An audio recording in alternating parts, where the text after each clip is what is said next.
Mr. Knable.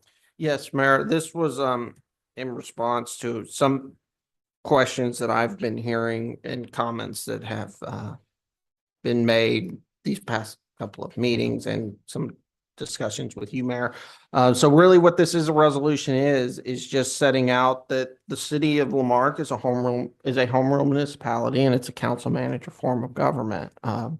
The city manager is the operational head of the city. That's not in here, but that you all individual council members don't have any administrative duties, and your authority really comes from being on the dais and your membership as one of 5 council members, and that official positions of the city are stated and established through council action as a whole at noticed meetings. And while it's not in here, the general thought and reasoning behind that, Mayor, is that by having the official position of the city be what the council does at a noticed meeting, that allows the greatest participation of the citizens, so that it allows their elected representatives as a whole to make that decision, not just any individual council member or candidly perhaps individual staff member or myself. Not that I would do that, but so kind of where we are. Very good. And happy to answer any questions that you have, Mayor, or any council member has. Sure. Let's give this some full disclosure so we can see if we need to get any comments. Over the Christmas break, on 2 separate occasions, folks, at least me personally, have contacted me, have stopped me with alarm because of a couple things. One of them was an attorney. Supposedly, I was not there. Allegedly, I don't know. I didn't hear it. But an attorney suggesting that perhaps the city of Lamarck ought be liable for individual comments of mayor and or council members. That was an issue of confusion. This clarifies that. And the other was an issue surrounding a possible protest in our city, and some of the conversation and the rhetoric that was offered around that. And so this is something that you recommended and you drafted just so that we would be able to protect the municipality from any liability. Right. And also, and I would be remiss if I didn't say this. I want to respect that you all still have the same freedom of speech. So this resolution is not in any way attempting to restrict that. It's just saying that if Councilmember Ross goes out and says something, it's his personal, if he goes out tomorrow or at a VFW event and says something, that's his opinion. Mhm. And he has every right, as it says, to say that. It's only the position of the city if the city were to issue a proclamation or like we did earlier. That would really what this is trying to get at, Mayor. Or perhaps maybe a social media post. Is your question if a council member makes a social media? Or mayor, if they make a post, and that's coming as an official capacity, correct?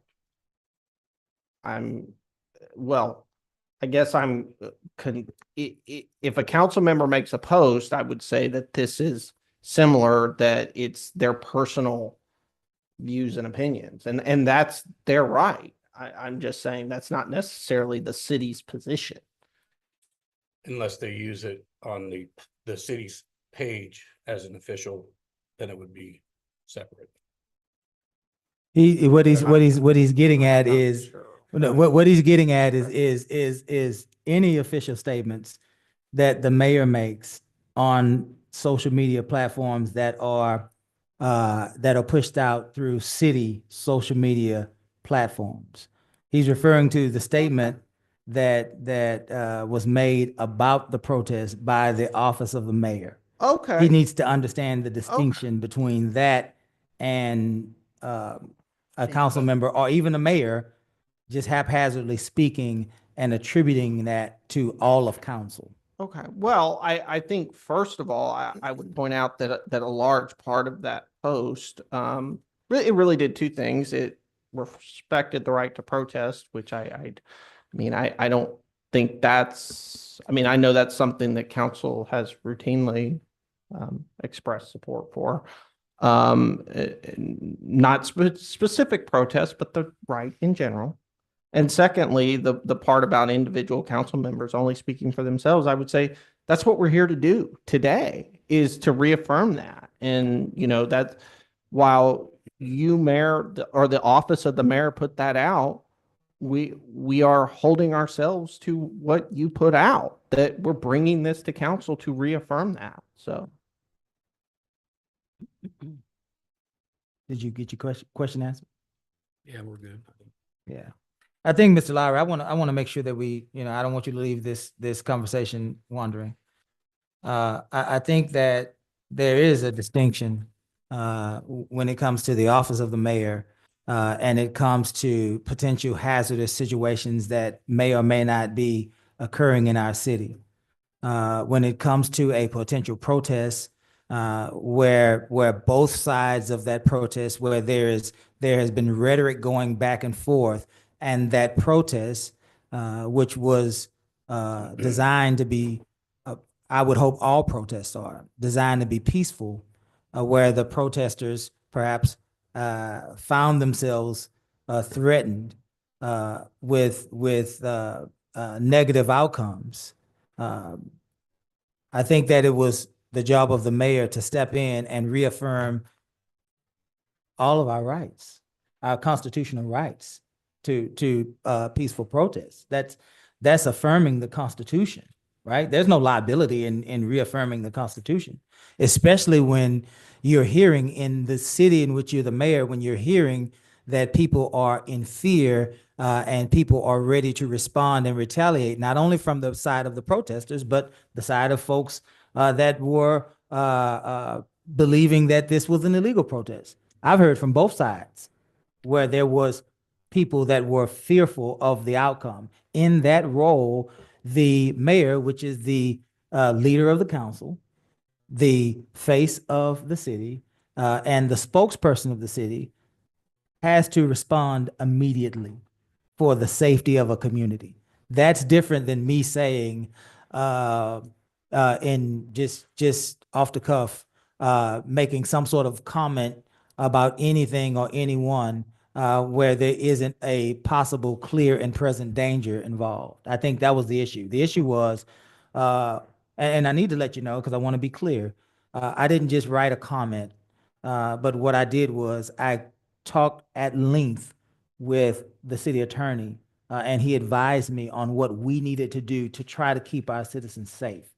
Talked at length to JB Pritchard, who is a communications specialist, on the wording to use, all in an effort to make sure that the citizens of our community understood that we believe that their safety was paramount in this situation. And that will always happen with mayors, because that is the first duty of a mayor, is to keep the citizenry safe, whether or not you are a council manager form of government or whether you're a strong mayor form of government. That is the difference. That's the distinction between a council member and a mayor. The mayor has that added responsibility. And so that's what the office of the mayor, not Keith Bell, but that's what the office of the mayor was intending to do. It was intending to say to the potential protesters, you have a right to do this in accordance with our city ordinances. It was saying to those who believe that the protest was illegal, that we are, in fact, as a community, aware, we are responding, and we are ready to ensure the rights of those protesters, and at the same time, keep the rest of our community safe from any potential harm. So that was the intention. And so that's the distinction, if you can get where I'm going with it. And the other thing, that was factual as opposed to expressing a policy position. Very good. Very good. Any other comments on this? And again, Mr. Lowry, like I said before, I want to start off on on a more, on a clearer foot. This resolution has one goal in mind. It is to protect the franchise, the 20,000 plus taxpayers in our community.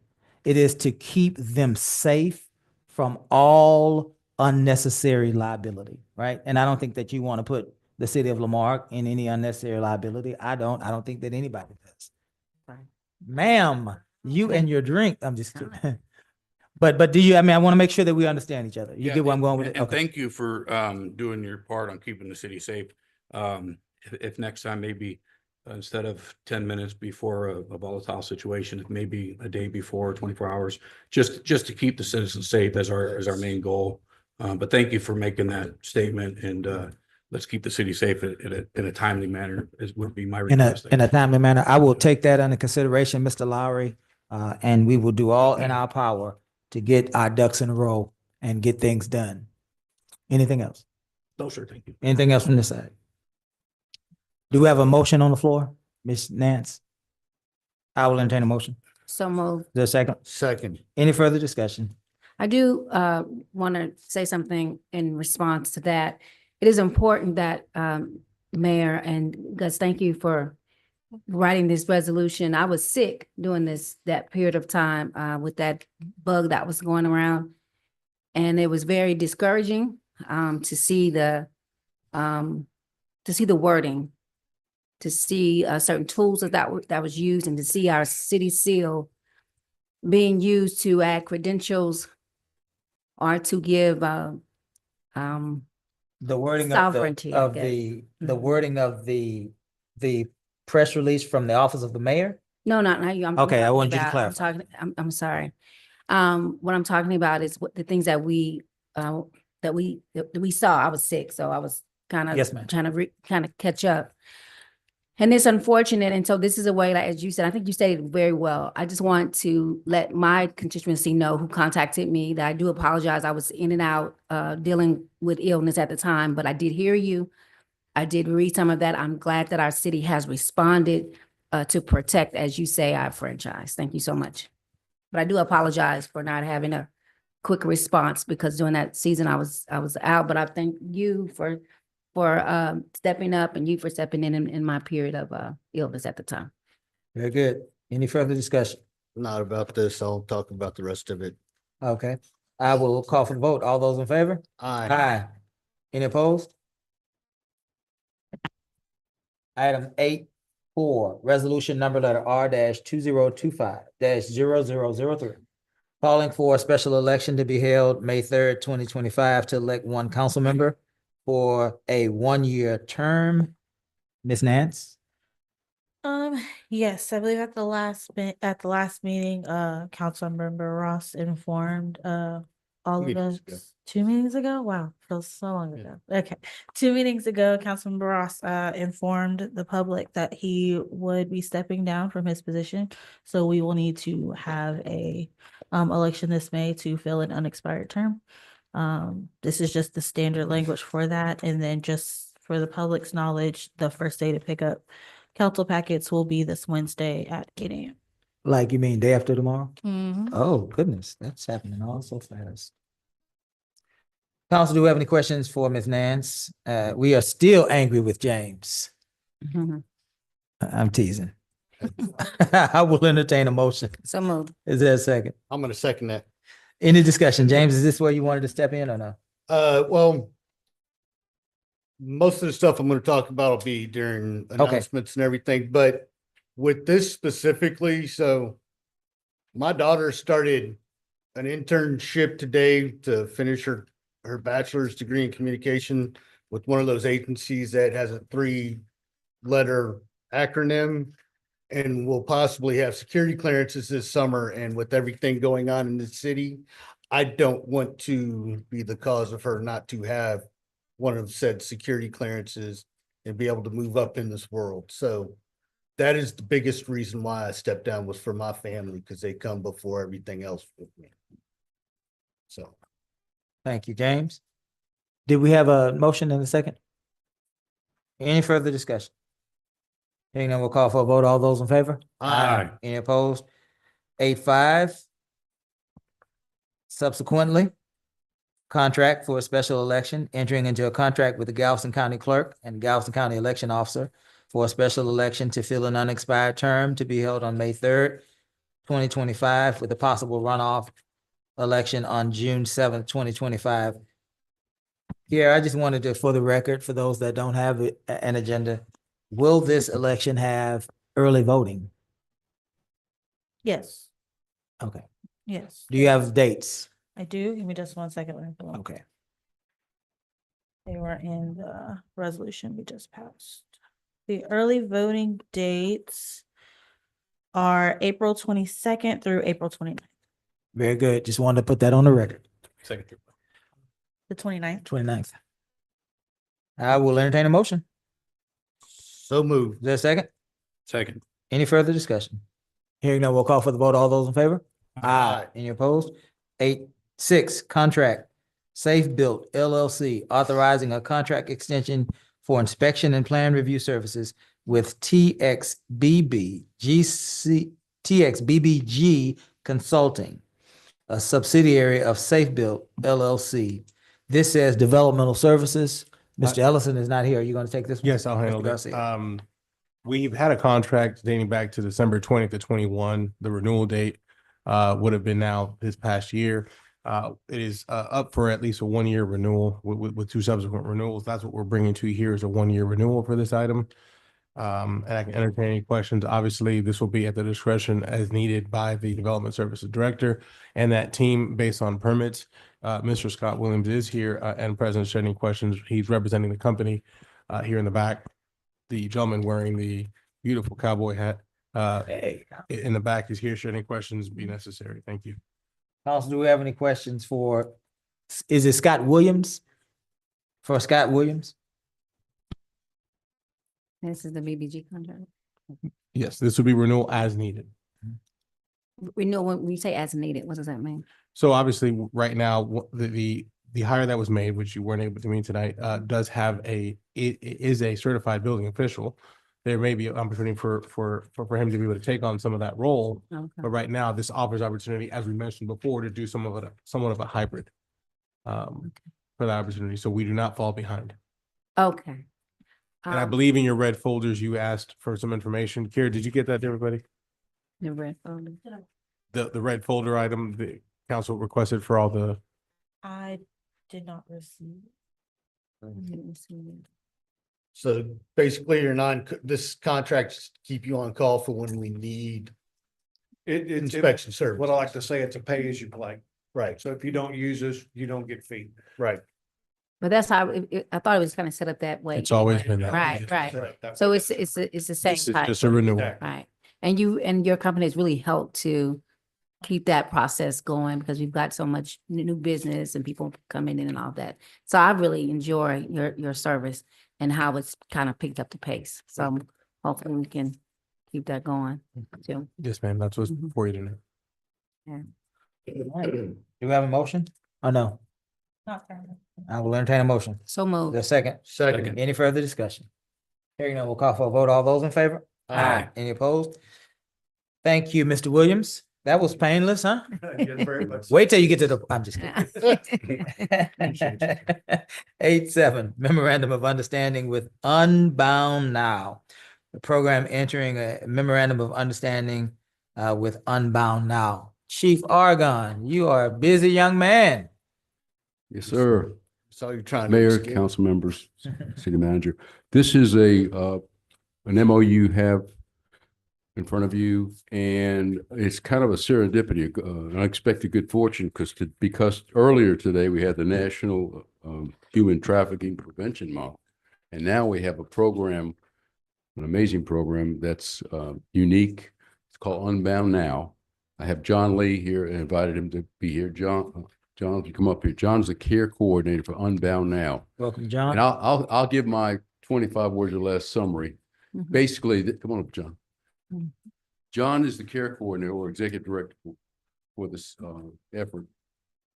This agency actually provides coordination for human trafficking situations. Of all the agencies we have, RCC, you name them, there's probably 2 or 3 more.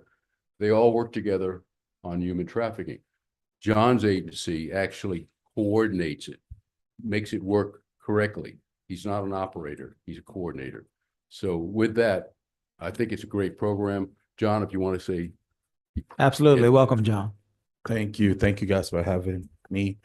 So Unbound Now, we are an anti-human trafficking organization. And basically we have been sponsored by the governor's office to fight human trafficking within the state. And so basically here in Galveston County, what we are doing, we have partnered with all of the different local law enforcement agencies, as well as UTMB, juvenile justice, the CAC, and we are bringing everybody together. So when those youth are identified, and we're serving youth from 0 to 17, when a youth is identified as a victim of human trafficking, law enforcement will reach out to us and we will coordinate the effort to make sure that they're not slipping through the cracks and they are getting the services and the help that they need. And we will also work with the family to make sure that it's a holistic approach around human trafficking. And so just thank you guys for having me here today.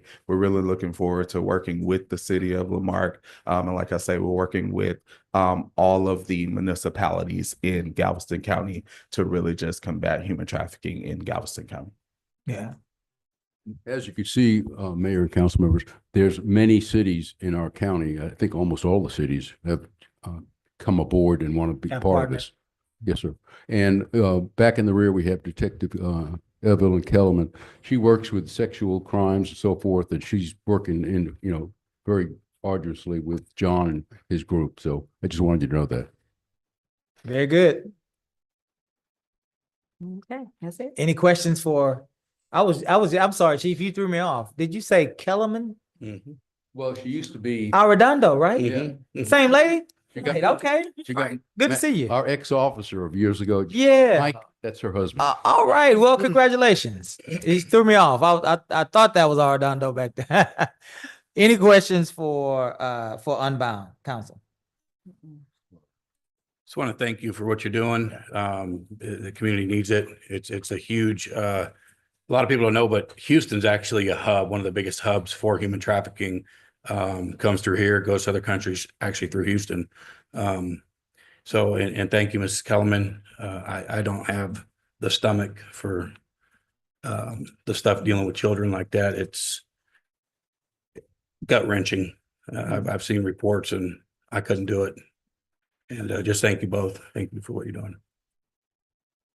Very good. Very good. Thank you. I will entertain a motion. Is that So right, moved. Kara? Is that second? Second. Any further discussion? Hearing none, we'll call for a vote. All those in favor? Aye. Opposed? 8, is that 8-8? A memorandum of understanding with 4B Disaster Response Network. Entering into a memorandum of understanding between the city of Lamarck and 4B Disaster Network. Would that be you, Mr. Garcia? Yes, it is, Mayor. This item here is we are partnering with 4B. They're located just across Texas Ave. They are a disaster recovery nonprofit. We have been looking at partnering with them in the past. We're happy to report that we've officially gotten to the point of having an MOU here before you tonight for your consideration. They do help in recovery services to citizens post-disaster. They are looking at some expansion, including a possible small shelter, as well as a kitchen area to be able to potentially feed folks after a storm. They also do work very deeply with preventative services leading up to a storm, so it's a great partner to have. We have the luxury of having this partnership. Unfortunately, because of where we live, we have the need, and this would enhance our emergency service delivery. Any other questions? Any questions about the 4B Disaster Network? Very good. I will entertain a motion. So moved. To a second. Second. Any further discussion? Hearing none, we'll call for a vote. All those in favor? Aye. Any opposed? 8-9. Invitation to bid Wisteria Drainage Improvements, approving an invitation to bid for Wisteria Drainage Improvements. LJA project number E019-1014, project number E019-1014. Public Works, welcome. How's it going? Mayor, Going great now. this is a project that Shannon's been taking over. If you remember Wisteria Drainage, we were funded a grant for $500,000 for drainage specifically from Winding Way to Ross off of Wisteria for their drainage efforts. This is now releasing the bid to the public with your approval to proceed. Shannon's been leading this program since Rick's departure. We'll entertain any questions. Is Shannon, are you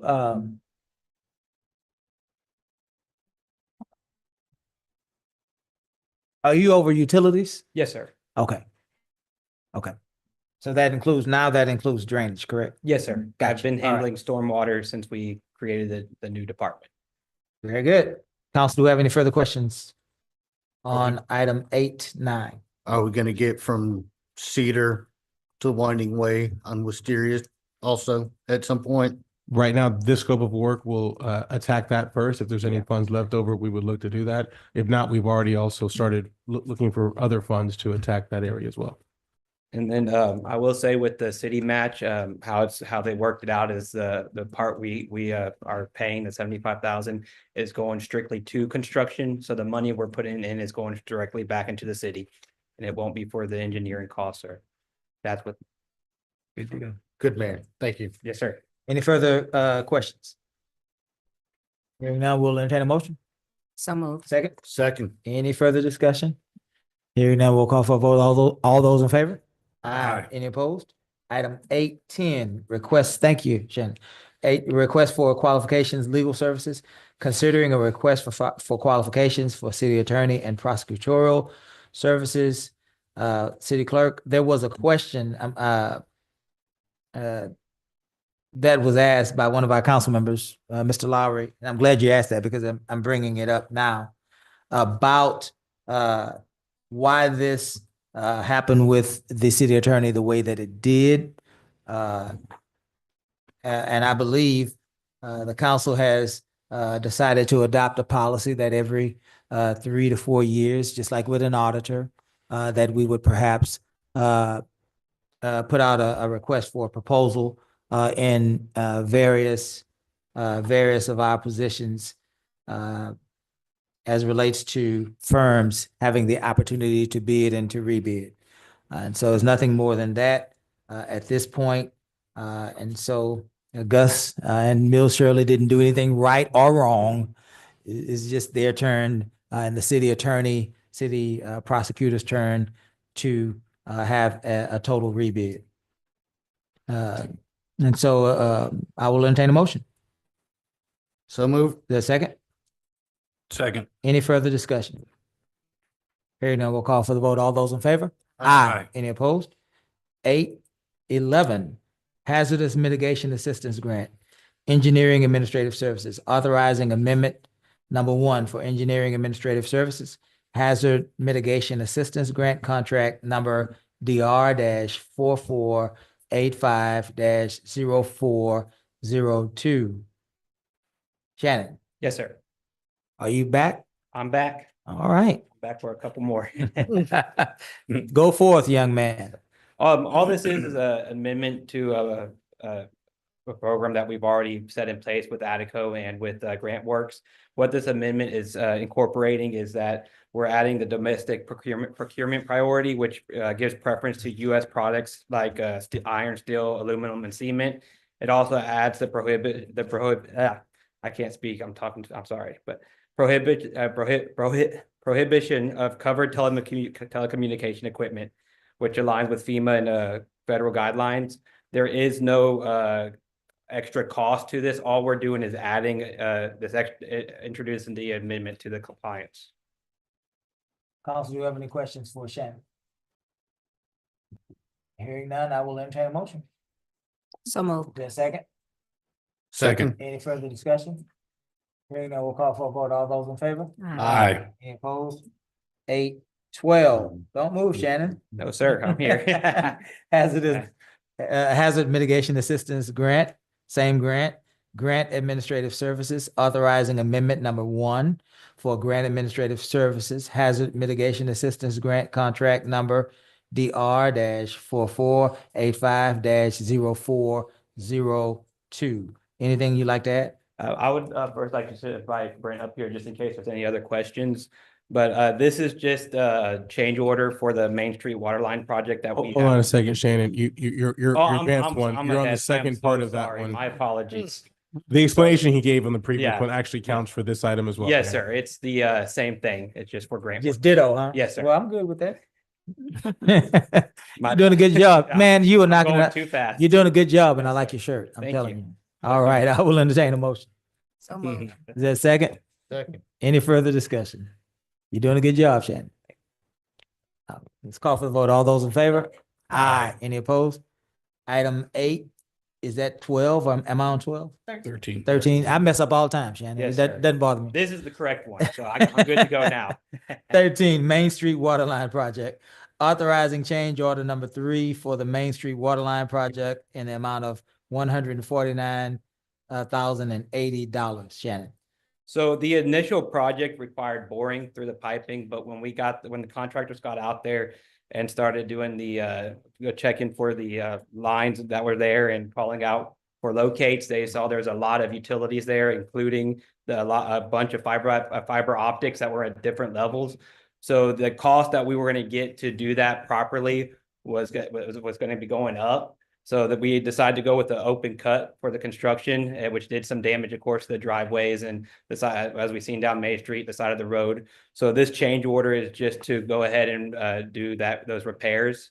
This is the one that I was going to call Brent for. If there's any other questions y'all may have on that. Any questions on 813 Main Street Waterline Project? Do you have a time frame for when it'll be completed?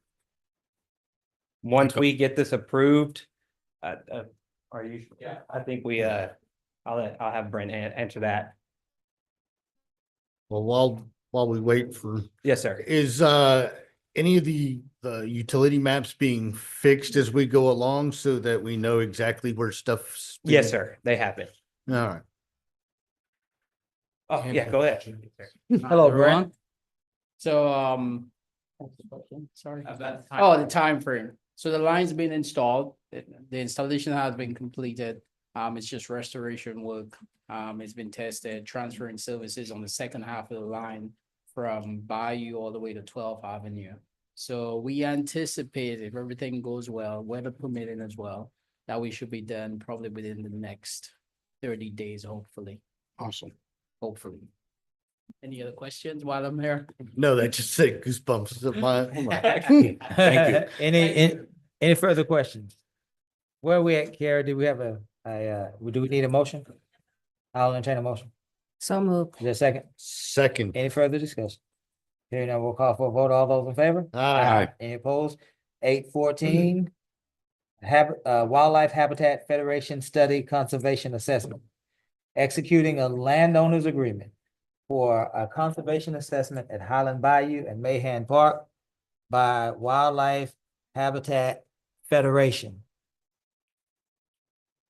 Yes, Mayor. Is that you or is that Ms. Griffin? It's actually Ms. Tanya's available as needed. She's You looking wanna at me. lead and stare. have her I'll lead, and if we have additional specific questions, this item's already been to the Parks Board. This is along with those other string of different things to validate what it is that we do. Wildlife Habitat Federation does allow there to be a study. We already have a visit coming. We're prepared to receive those folks. This is one of the pending items that we would have. We're very excited to be able to move these things forward as far as wildlife habitat.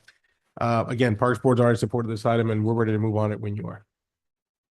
Any questions for Mr. Garcia? And in all seriousness, I know Ms. Tanya has done a lot of work on it because we talked about this. I think it was last week. She was sharing with me all of the things, the exciting things that that goes into this assessment. Do you have any questions, council, for Mr. Garcia or Ms. Griffin? Hearing none, we will entertain a motion. So moved. Is there a second? Second. Any further discussion? Hearing none, we'll call for a vote. All those in favor? Aye. Any opposed? 8, 15, Eyes on Lamarck, reviewing the Eyes on Lamarck program and setting goals and expectations for the next phase. That is something that I asked to be placed on the agenda in response to the presentation that we heard earlier. It sounds like that we have and we don't necessarily need an action item unless we want to. Sounds like we have more cameras to distribute. There are 28 more cameras to distribute, as well as council. We can decide how we want to proceed with this year. Doesn't have to happen tonight. We just heard the information tonight. I'm excited about what we have heard so far, but there's still work to do. I would like to add more cameras to the offerings, add more so that we would have more than 28. First thing. Second thing, I'd like to open this not only to seniors, but year 2, let's start to open this to those that are disabled. Let's incorporate those that are medically disabled. That means that a doctor has declared them to be disabled in order for them to be eligible. Council, is there any objection to that? Very good. Council, do we need action on this, or are we okay with what we just spoke about? You would prefer action? Okay, well, let's give Kiera some words that she can write down. I would entertain a motion to add additional cameras. Council, what number? There are 28. We distributed 33 last year. So should we reach 50 again? Should we add 22 more?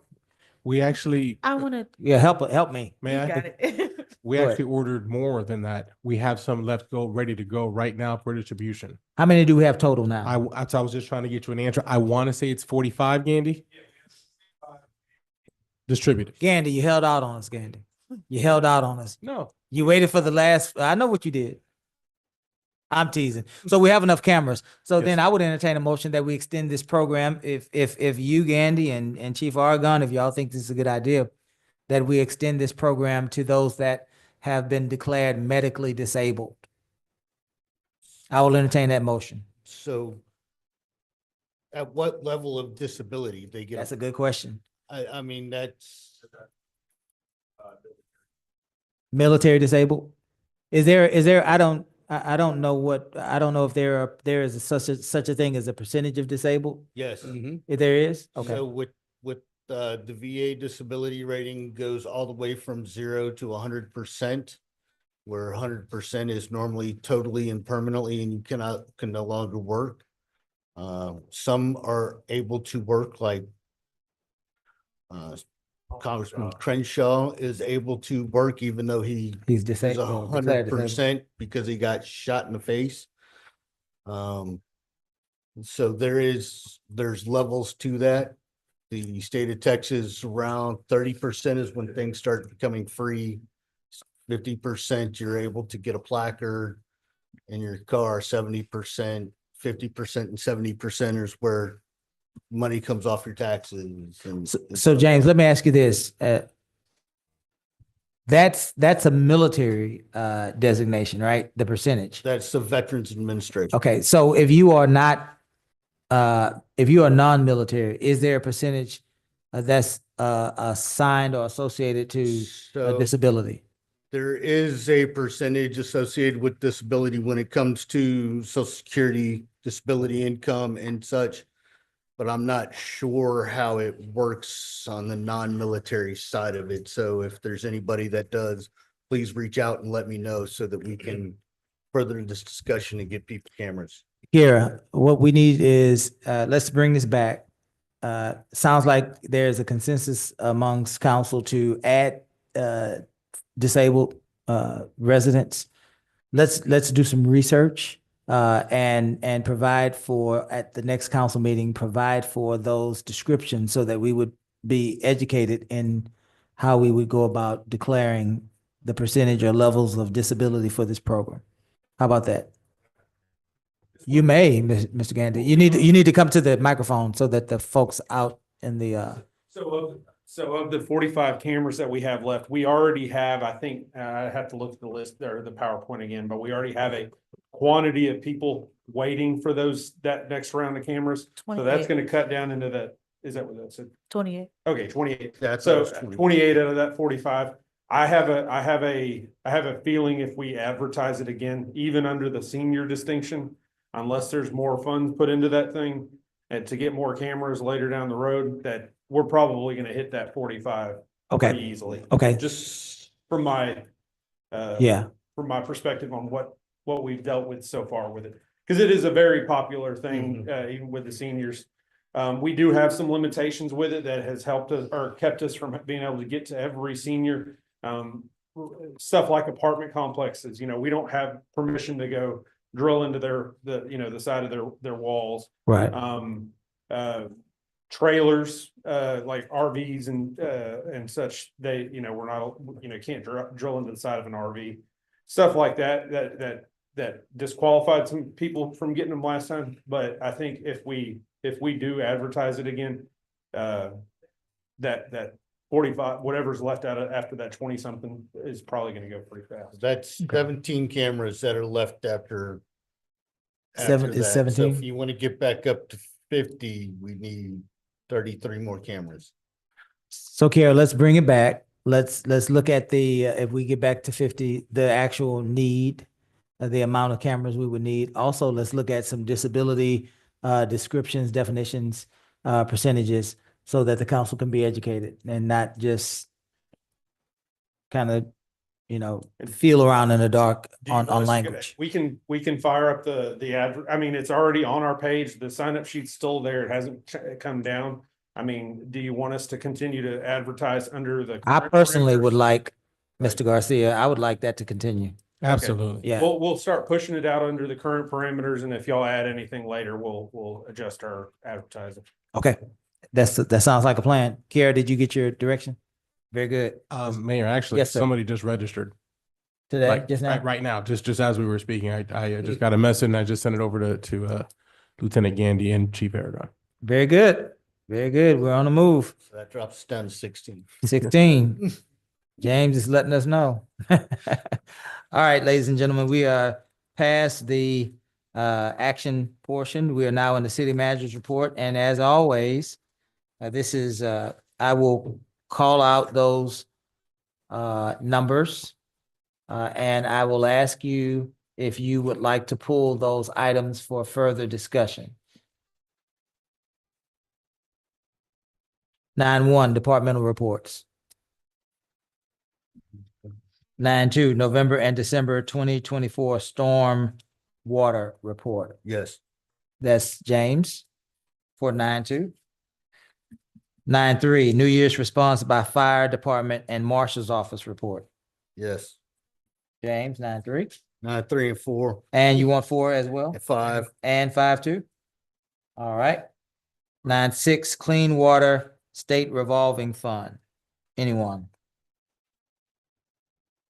9-7, workforce grant application update. I'll pull that one only for you to be able to explain that Yes. Yes, sir. program to the public, Mr. Garcia. Thank you. 9-8, congressional earmark grant update. I'll pull Yes. that one for you. Are you doing that one? Yep. Okay, good. 9-9, All America City Budget Report. Anyone? All of us. All of us. Yeah, I think all of us on that one. 9, 10, You want 10? You want 10 as well? 10. Yes. City clerk? Okay. All right. We can put it all out. We're doing everything except for 9-1 and 9-6. So let's start with 9-2. James, I believe that was you. So. What was our data on that one? Because I'm having a hard time in my packet right here. But,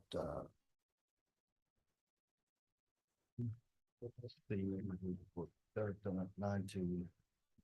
Because we got a lot of we've had a lot of, I know my yard's still wet. So that goes along with the culverts and inlets and that was inside the. Certainly, we've actually put it on the screen, Thank you. Councilman Ross.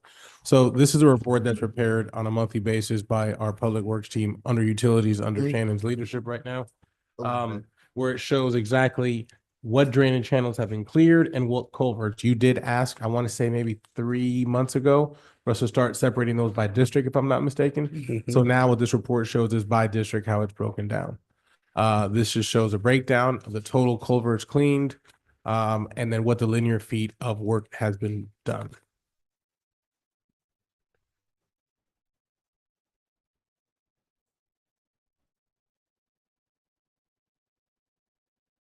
And I want to say that personally, over the last few months, I've gotten a lot of compliments on different areas that have been cleaned, scooped out, drainage cleaned up, mowed. People haven't taken a notice since October timeframes that culverts are getting cleaned out and everything. So I want to commend you on that. Thank you very much. Kudos to the staff and the team for handling that. You all asked for a stormwater team and one has been put together. Thank you.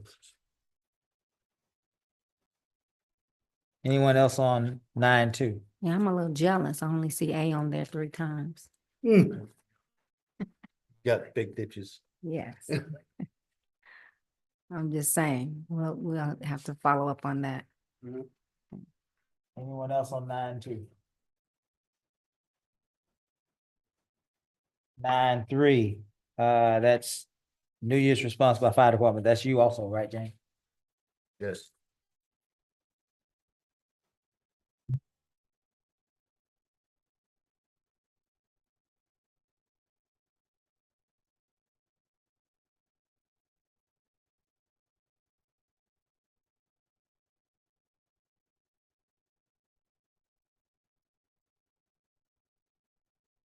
Evening, Mayor and Council. So good job on trying to keep some of the battlefield down on New Year's Eve. I saw, and this goes out to the police department also. Wisteria, Cedar, and Texas Avenue seem to be extremely busy this year. Much more busy than it was last year. Not real sure why. I know there's a couple times I looked at my ADT and went, wow, they're still across the street at Cedar and Texas Avenue. Wonder what's going on there.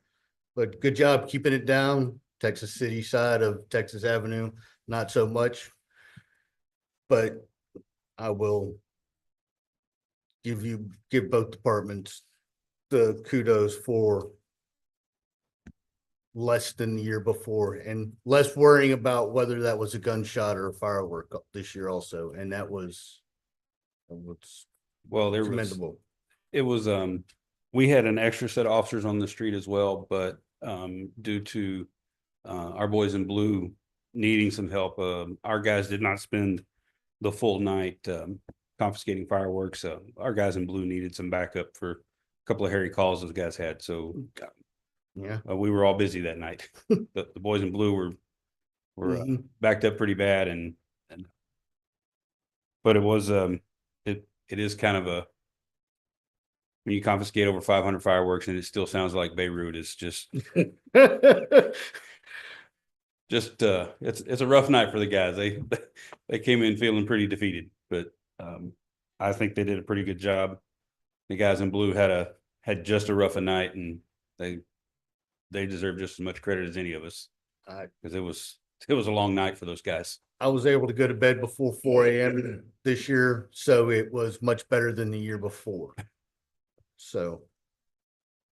And it's interesting to me how there's a swing back to want to do that, even though of the safety issues. Because if you look at what's happening in Lake City, the fact that they would say it's okay is amazing to me. I guess we've forgotten about what happened in the 60s and the 70s when houses were getting on fire and all that. But it's interesting how that swing back is coming back, where people are wanting to take that away. Those, yeah.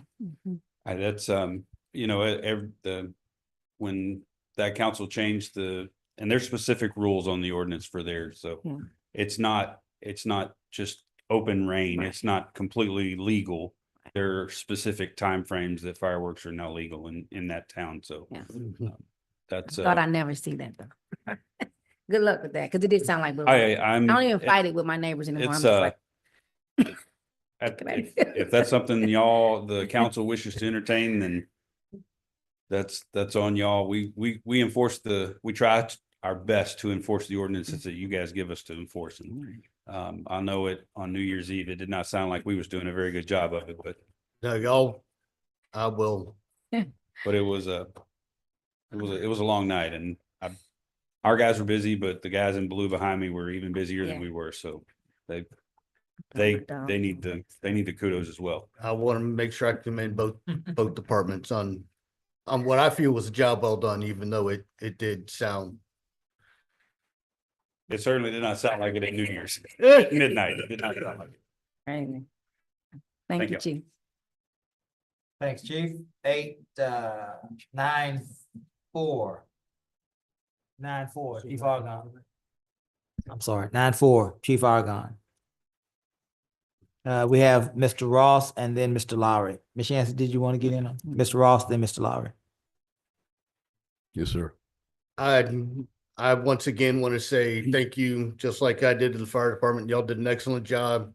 Said y'all were literally in front of my house for a couple hours on Cedar and Texas Avenue. Kept looking out my ADT going, yep, still there. Maybe I'll stay inside for a little while longer. But good job overall. New Year's Eve, I was thoroughly impressed at how soon it quieted down this year. Thank you, sir. Mr. Lowry. I wanted to speak to the fire department and police department as a whole. The amount of calls you guys had and covered was mind blowing, and the extent of some of the calls, motor vehicle accidents, bicycle accidents. It was a busy night. So thank you, Mr. Merriman. Your team was, I mean, all over the place. It was busy. I was out till about 3, 4 in the morning, and just wanted to see what was going on. And I will have to say that this was probably the quietest year, and I don't know how many years throughout Lamarque. I did park down by Texas Avenue, and I could say the majority of the gunshots were coming from the Texas City side. What I did see was a lot of our department all over the city. What I didn't see was our neighbors patrolling their side. So there was a ton of gunfire across the street. But kudos to you guys. You guys had a very busy night, a lot of major calls, and yes, sir. Really it was quiet compared to usual. So thank you guys, Mr. Merriman and Mr. Aragon. Thank you so much for your hard work. Thank you, sir. Item 9.5, 2024 Galveston County City Exemption and Rates Update. Was that you also, Mr. Ross? That was me. Okay. Because me and Mr. Compion are working on our homestead exemptions for the city of Lamarque. As you notice, there's only 2, 3, 4 cities that don't have the optional homestead exemption for people. And I think the city of Lamarque could do better at combating the raise in appraisals by giving homeowners that extra money, especially when it comes to disabled veterans, people over the age of 65. I think the state allows up to $40,000, and I look forward to trying to bring us an example with Texas City and other cities that have the better options for the homestead exemptions for their people.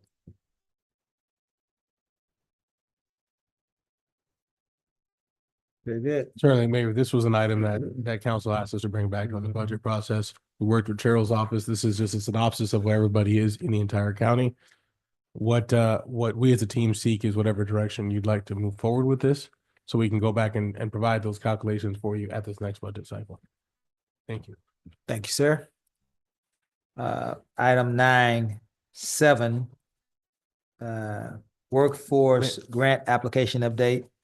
Can I just real quick on the Oh, I'm previous sorry. item? Where are you at? I was Caesar? at 9.6. It wasn't pulled, but I did Okay, want to yeah, just you- make yeah, that go for it. announcement. You're fine. Just to let everybody know for the council's just awareness that we have advanced to the actual award phase. It looks like that was an award. And actually your bond counsel will be here present at the next meeting to discuss next steps should you choose to move forward with that project. That was a clean water state revolving fund application. We have, you said it was awarded, but we hadn't accepted. We have hadn't not accepted it. okay. No, sir. We have not Just wanted to accepted it. clear There's for the no people. absolutely. We've been awarded. We've moved to the next round. Now we need to do the due diligence if we are ready to accept. Okay. And that's what they'll be coming forward. Thank you. Now we're at 9.7. Yes, sir. And this is a cool program. Let's read them in. I think I got a call from Pastor King, former council member in Dickinson, Texas, who asked if we needed any help, staff help, human resources. And I think that somehow he and his representatives linked up with you. And this is a wonderful, wonderful announcement. And so we'll. Yes, thank you, Mayor. So through that relationship and also you, if you remember about a year and a half ago or so, you approved us to work with Workforce Solutions. So by strengthening that partnership and looking further into this ability, there is a possibility of us to have up to 20 staff to be paid up to $20 an hour. And they would help with specifically with any debris cleanup that is necessary, but also more importantly, as part of this program would be some storm mitigation. So that's really important because that would help in the areas of drainage that folks are concerned with. So much so that we've even reached out to Texas, New Mexico and Texas, New Mexico Power, as well as Centerpoint in hopes that maybe as they continue their tree trimming projects throughout our power lines, that if assistance is needed, we are able to assist in that matter. Also, if you remember when the storm occurred, there were some folks who needed assistance in their homes that we weren't able to help because our staff is not allowed to go on private property. These folks would be able to do so under that office. So we're excited about the project. We've already completed the application. We've accepted to the next round, not the entire program. They've come out and done a workforce site inspection. That was concluded last week as well. Next step is we're rating the agreement at any moment, and we hope to bring that back to you at the next meeting. But overall, the best part about it is you can pay these folks up to 1 year's salary. So if you take 20 times 2,080, it's approximately $832,000 no match grant to the city for much needed labor help. Thank you, Mayor. Thank you. Let's move now to item 9. I do have a question. with Go this. ahead. So with the disaster relief opportunities, I know when we were meeting with the HVAC, this is also open up to not just municipalities, but also nonprofits, organizations as well, I believe. I do believe that it Yeah, may thank be, you. but I know that specifically for us, we Right. are applying under government. Right. I'm just want to make sure that we, Yes, sir. spread the news to some of our nonprofits. and Absolutely. churches in the area that may be able to qualify to do that. Absolutely. We need all the help we can get. Let's move now to item 9.8, congressional earmark grant update. I believe this is the grant, the federal funding coming from Congressman Randy Weapons' office. Yes, He's the sir. one- This is the $2 million congressional earmark for water lines for District D. As you know, we're already working on the first MIT-MOD, which was $4 million. This is for an additional $2 million. We've advanced to the next round. Now, what we need to do is proceed with technical assistance going through the training cohort so we can get a formal agreement, and then we can release a scope of work to commence the bidding and then ultimately get the work done. But this is for more work to be conducted. This is through HUD. So we're excited about this opportunity to see this move forward for more work with our water lines.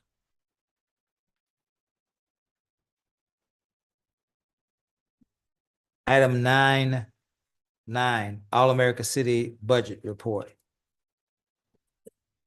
Who wants to go first, if anybody? So I'm looking here, we raised $78,607.57, spent $76,334.78 with, which means we have an extra $2,272.79. What has the city done with that? Nothing yet. We are waiting to clear one donation that we've had back and forth that we hope to have cleared here within the next 72 hours. Alright. Besides that, it is a donation that would be below that threshold. So we would still be at a surplus.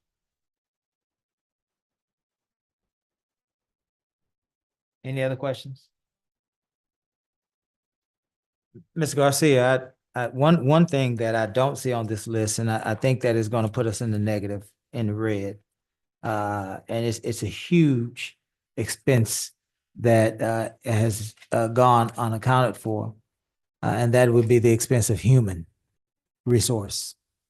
There were several employees on that trip, including yourself, Ms. Nance, Mr. Pritchett, Mr. Hunter, so on and so forth. And I don't think that any of you all were on vacation. I don't think, except for maybe Gus. I think you went, Mill Shirley paid your whole way, right?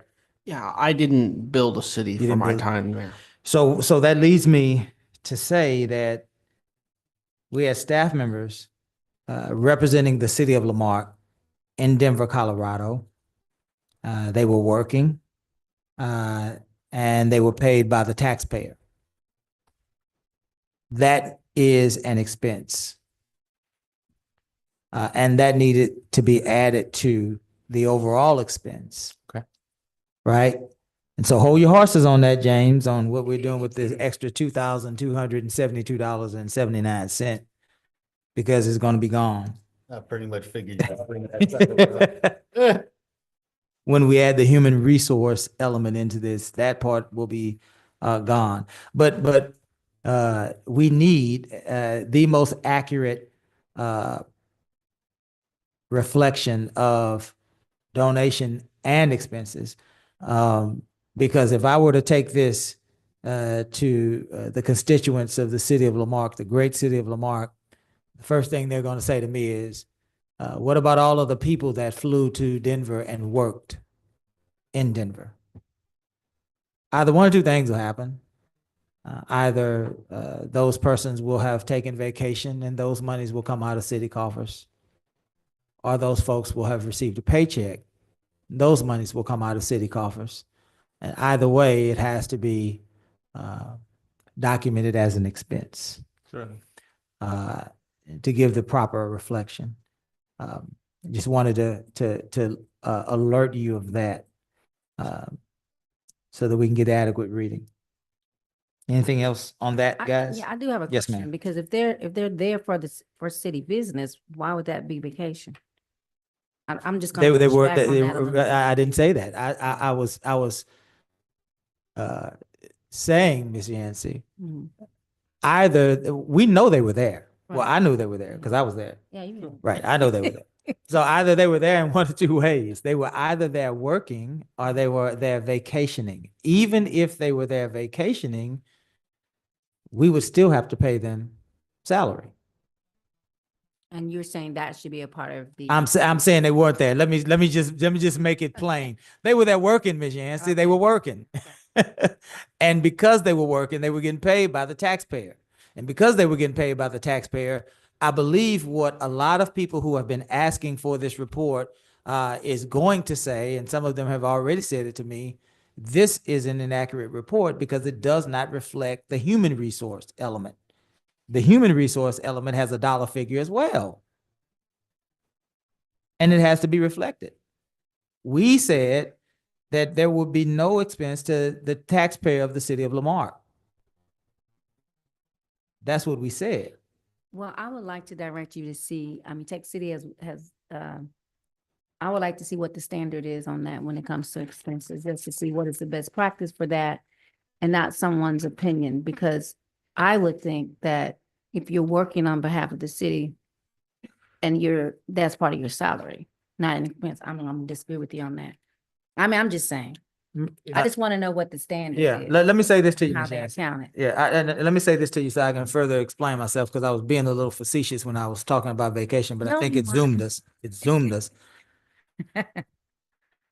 If the city of Lamarck is paying Mr. Pritchard's salary and he's in Denver working on the All-America City project, who's paying for him to work on the All-America City project? The people of Lamarck The are people of paying for Lamarck, him right. to work on the All-America City project. Right. If the people of Lamarck are paying for him to work on the All-America City project, then that has to be an expense of the All-America City project. So if we paid him $20 an hour, I don't know how much JB makes, or whatever we paid him for 4 days being there, and somehow that comes up to $800, I don't know, I'm just throwing numbers out there. That $800 has to go on those expenses, because that's part of the All-America City project. Okay. You get what I'm saying? No, I understand what you said. I'm just pushing back a little bit on that just to see, because I believe they're working. They were working. They were working. But you're saying, right, what'd you say? They were working, but they were working on the All-America City project. I want you to be in the negative. I'm just You don't trying- want us to be in the negative, I get No, that. because I'm looking at it like, So- they're working. The budget, we already budgeted to pay for Mr. Pritchard's salary, but because And his salary is not about is counting not, for our city. is not shown here, what So you're gonna put the daily rate of everyone's salary for every what day. that they- citizens are looking for, and has been brought up to me, and I thought I did a good handoff to you there, Mayor, but they want to know the salaries of people that were in As part of the expenses, part of the expenses. even though their salary is part of the general budget already. Yes. Okay. Because, Ms. Yancey, I believe the issue is that taxpayer dollars, we were told that there will be no taxpayer dollars, zero, zilch, going toward this All-America City project. That's what we were told. Well, when you bring staff to Denver, and their job in Denver is to work toward an All-America City award, then those taxpayer dollars that are used to pay those salaries are then used to compete for an award, which is fine. They were working their tails off. That's not, all I'm saying is, if this report stands as is, we're gonna have a few folks in our community that are going to say the report is inaccurate because it does not accurately reflect the human resource element of this project. That's all I'm saying. Okay. I didn't say they didn't work hard. I didn't say that. I'm just saying we were told one thing, and it turns out that perhaps we need to amend what we were told. That's all I'm saying. Any further discussion? Very good. Now we're at 9:10. City clerk agenda policies. That was you also, James? Yes. Okay. So during our wrap up with the city clerk, we came up with things she needed to, and these were two of them that we wanted for the citizens to see that they were out, the agenda and minutes policy and the public information disclosure stuff. So I wanted to make sure that anybody who's paying attention online to go and look at our actual agenda and look at what those policies say. Not trying to keep the meeting any longer than possible, so I don't really want to read them, but I want people to know that it's inside the packet. Please go look at it, read it, so that we can have a better understanding on those. Very good. Any questions for Ms. Nance as relates to her items? Ms. Nance, would you share with us? You shared with us in the back. There were 3 things. One of them was a leadership class. Would you share with us what leadership class you were able to register for and what you're studying? Yes, sir. Starting at the end of this month, I'll begin my first class for the Certified Public Managers course, which is a 14-month course that I'll be taking at the University of Houston. Second thing was boards and commission agendas. You have 5 bullet points here. That is the making of a policy, yes? Is that what you're doing? Yes, sir. So in the agenda policy that's included, it does also address the boards and commissions as well. So it addresses both the city council agenda process and the policies for that, as well as boards and commissions. They're both included in the same policy. Very good. Any further questions for city clerk's agenda policies? Hearing none, we are finally at the items for the good of the order. Mr. Garcia? Yes, sir. Just want to, can you put those up, Vinny? Just want to remind the public that the city offices will be closed in observance of the Martin Luther King holiday on Monday, the 20th of January. Also on the same day, we will also be having our MLK parade, which was put on by the Marque Alumni Association. It will begin at Marque High School. The information is there for the public viewing. We are obviously helping them promote this because it does take place in both cities. That's all we have for items of the order, Mayor. Thank you, sir. Council, we have a decision to make. We can do requests and announcements prior to requests and announcements, council. We can do requests and announcements prior to recessing into our executive session, if you like. Is that what we would like? Yes or I'd no? like to talk about, I'd rather go into the executive session so we can find out what we need to do because of the 4th member not being, or the 5th council person not being here. Legal. Sure, you want to do that out here or right now? Sure. Or in the back? Sure. So, last time, we, the council deferred the action or chose to not to, allow the council member for District C to be here. I know now that the council member for District B is not here. But what the charter says is that the council may remove the city manager by a majority vote of all of its members. That use of the term may is permissive. It does not require that you all be here. And just so you all think that I have not dreamed up the definition of may, the Texas Government Code defines may to be permissive. If it is when things are required, the term shall needs to be used. And you see the use of the word shall in the very next sentence. So my advice to you all is it's clear the charter drafters knew what they were doing, knew what they wanted to say. And so you all do not need to be here. It just says may. This is a simple resolution of the council. As we discussed earlier, as it came up earlier tonight, it requires 3. Requires 3 affirmative. 3 votes, whichever way. Does not require a full council to be seated at one time in one location. Correct. Does not require a full council to be seated at one time in 2 locations or 3 locations even. Just requires majority of a full council, which is 3. Right, because and then in the very next sentence, it says the council shall by majority vote of its members. The use of the word shall and just the majority of the members. Very good. So. Okay. Well, that clears that up. That cleared, that's 100%. I just wanted to make sure before we even thought about executive session that we had the requirements. Very good. Glad you said that in open session, Mr. Knable. So council, now we have a decision. Do we want to do requests and announcements prior to going into executive session, or do we want to withhold them? Well, thank you for your feedback. Let's do it now. Yeah, I think we should. I think it's probably more impactful at 9 o'clock than at 3 o'clock in the morning or whenever we'll be done. That sounds good. Who's going first? I think, Mr. Lauer, I think it's your turn to go first. Yeah, I want to, an announcement. I've been having a lot of issues with my city cell phone. I just brought it back. I got it back right before Christmas.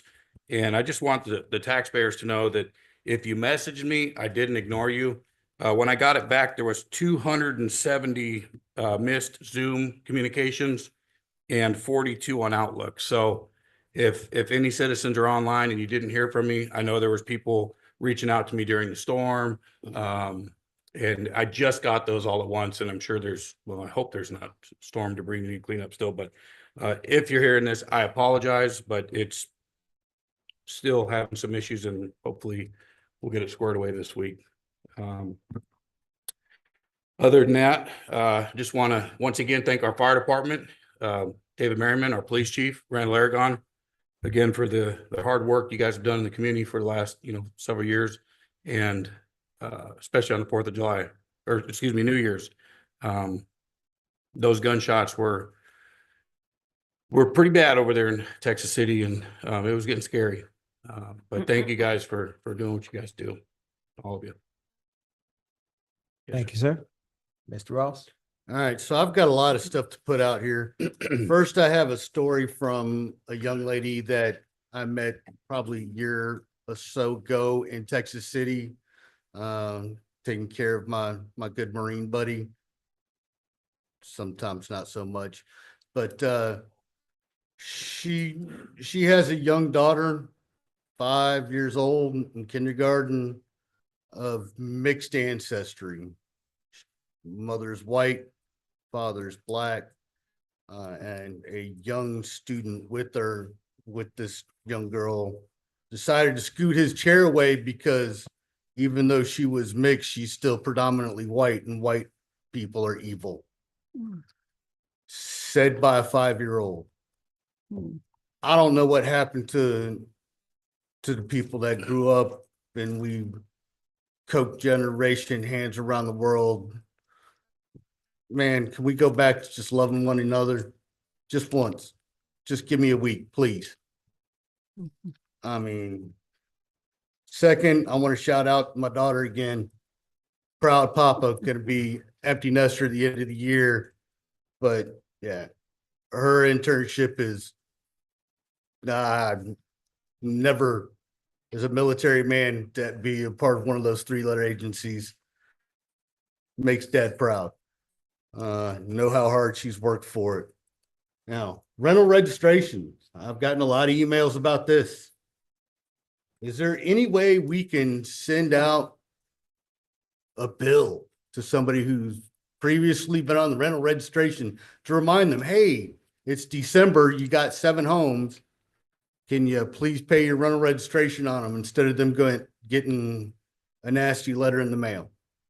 Because 12 months, people forget sometimes that they got to pay something.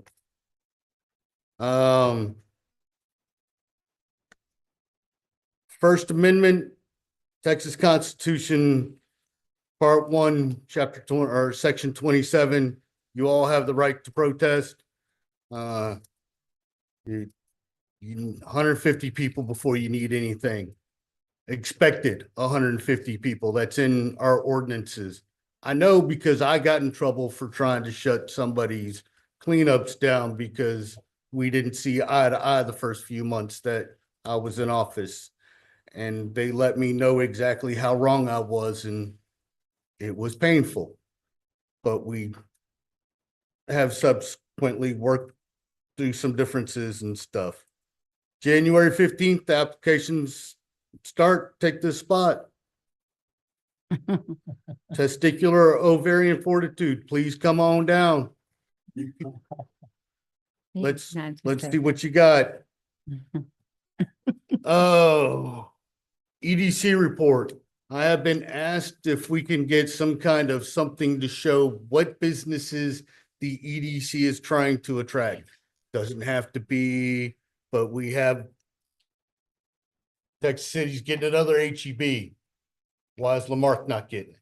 Those are the conversations that I have. It's really that simple. They just want to know that we have stuff coming. And I understand we can't let everybody know that stuff's coming, but they want to know that there are businesses that are looking into the city of Lamarque. And then I want to comment about COVID EDC grants, because I hear a lot about grants and EDC and how Mr. Lowry stated that on October 10th, that the business was his home address and incorrectly used by the appraisal district. And then in February 24th of 2020, gave a San Leon address for if you want a job.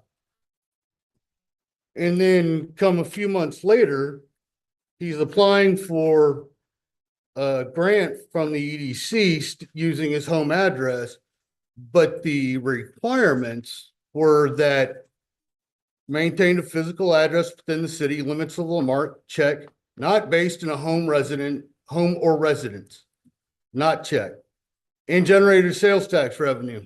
And not all of them do. Understand it's a service business, so you don't really generate sales tax. But what really bothered me is I went through the 188 applications.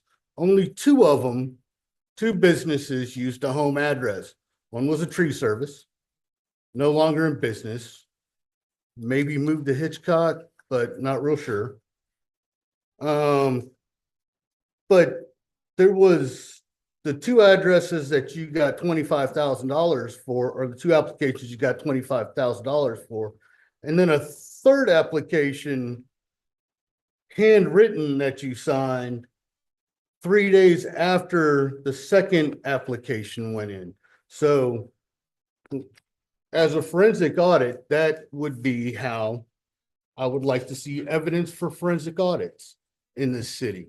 Please give me actual documentation that shows that somebody might have done something fraudulent in the city.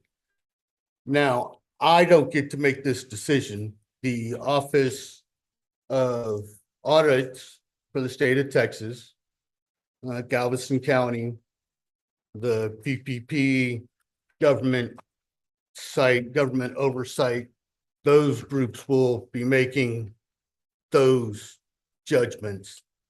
I don't think the city of Lamarck gets to make those decisions, because the city of Lamarck is part of who gave you the $50,000. Other than that, I have nothing else. That was a lot, sir. That was a lot. Ms. Yancey. For the good of the order, I want to shout out my husband, Pastor C.L. Yancey, for being honored this Saturday, January 18th at 2 p.m. as part of the MLK celebrations for his service in our community for over 27 years. So thank you, Pastor Yancey, for your service and what you've had to endure because of my affiliation as a city council person. And to the members of Delta Sigma Theta Sorority Incorporated, which I am a proud member, and my mother is a proud member of Delta Sigma Theta. My father was a member of Omega Psi Phi. So as a daughter of two people that were very involved in the community and dedicated their life to them, I want to say to my sorors, my devastating sorors, happy Founders Day. And if you know anything about Delta Sigma Theta, you know that we are movers and shakers, and we're people that make things happen, and we will stand for righteousness and justice. That's what we're known for. And today, during the public comments, there was an allegation of some very erroneous things that were said. I have dealt with that. I have put that on the record. As a pastor's wife and as a believer, I'm not going to misrepresent my faith. We were in a meeting at the Highlands Baptist Church, and to that pastor, I want to let you know that you are harboring a group that is intentionally denying membership to people who participated in a march. That's why I am being denied membership. I have asked the city to stop all type of activities with this group, with Lamarck Citizens Police Alumni Association, until we can sit down, which we have asked for. Have we not asked for a meeting? They refused. This was the first time that I have heard from them. And again, I say I have not received any type of documents. Thank you for asking for that. But as you can see, we never received them. I have not received anything in writing saying why my membership was denied. I was only told that verbally. And even though they are standing in front of you and they were in a house of God, but some people say they're Christians and other people practice it. And so when you don't practice your faith, you're liable to say anything. And so I do say this again, as a proud member of Delta Sigma Theta, the women who will stand up, who are not afraid. That is not true. Not only is it not true, but it is a flagrant lie. And I am asking the city manager and our city administration to look at why are we spending taxpayer money? Why are we giving them a storage to a group that is boldly and intentionally leaving members of our community out? I was a proud member of the Citizens Police Academy. My record as a city council woman proves that I have always supported the police department with every vote. I voted for the police station. I voted for us to do the CO bonds. And even though they came back and said, no, we want to vote. I've always been an advocate because I believe if you equip your police department, they will make fewer mistakes. And our police department needs help. Why would I deny that? Lives will not be lost when we give them the tools they need to be successful. Just today, we found out that we have not been able to even harbor people in our jails because there's no running water sometimes. Not only is that shocking, it's embarrassing. So to the city of Lamarck, some of this is personal. It has nothing to do with you. Now, if they write a letter to say that if you protest in a march, you cannot be a member, then that would be a rule. But according to their own bylaws, that is not true. You can't do that. That's why I haven't received anything writing. It would be a violation of their own bylaws. Some of the things that they said that I said were not even said. I stood there shocked as they said, you cannot be a member because you participated in a march in 2020, 4 years ago. That's absolutely ludicrous. And we should be ashamed that as a city, we have attached ourselves to a group that is doing that. We have not heard from the police chief. We have not heard from the city manager. And the question is, why are we still affiliating with a group that is boldly telling people that? If you want me to see the letter, bring it to me. I've never missed a meeting. And if I wasn't here in the meeting, I was on Zoom. Bring it to me so I can see. Since they're saying I didn't receive it. Just be intelligent. Be professional. Stop saying you're a Christian if you're not going to practice the faith. And I've said it before, you cannot see Jesus until you love me. I can't see Jesus until I love you. But we are here to do the work of our city. That's what we're here. And I apologize to you, Cesar, because you are an amazing, good, humble man. And it's unfortunate that you have been put in this position. It's unfortunate. But we did give you, we gave you an opportunity. You have skills, and you are going to do amazing things. One, because we're going to pray. And I believe, you know what I always say, our prayers go places our hands can't go. How many more people do we have to lose as a city because we refuse to come together and celebrate one another? So I say that to you all, to our citizens, to what happened. And I believe in going one-on-one. All of this doesn't have to be done here. Come to me one-on-one. If you're a believer, the Bible says that brethren should come together one-on-one so we can solve the issue. Now, if you want a circus show, you can do it here. But we don't have to do that. All families, all groups have issues. And I've asked Councilman Lowry to please stop posting my pictures, stop coming after my church, stop inboxing my numbers, stop following my children. I have sent emails. I've done that. So let's stop doing that and let's get back to policy and business. Let's stop doing character assassinations. It is embarrassing. We are embarrassing this city. And it wasn't like that. It wasn't like that a few years ago. This has been 4 years, not 1 month, not 2 days, not 2 years. It's been 4 years. My job has been called. My supervisors have been called. It's been nasty. It's been ugly. I've had people case my church. My husband has been threatened. Our church, I can go on and on about the 4 years. But I didn't want to say that because it's embarrassing. I didn't want to say that we have a national story unfolding right here because I did not want that to overpower all the great things that we're doing. Because I want to concentrate on our strengths, not our weaknesses. But when you start coming after my church, my family, my children, then I'm going to call you out. And that's what I've told people. I'm going to call you out. I'm going to come to you, your face, and I'm going to say to you right now, stop it. In the name of Jesus, stop. Those that are not believers are looking at us and they are laughing. They're laughing. And then you wonder why churches are closing in America because we are not looking like true believers. And the biggest ones who are having the fight in these cities are so-called believers. To Catherine Herron, who spoke today, I'm not coming for you. I love you. We served for 4 years on Keep Lamar Beautiful without a problem. I don't know what happened with that. You don't have to worry about coming for me. Now, I'm not going to allow you to tell people I want to burn down your house. That is definitely not me. That's not even part of my character. I would never do that. What I do ask for is honest, professional, Christian-like dialogue, as the word says. I was never given that opportunity.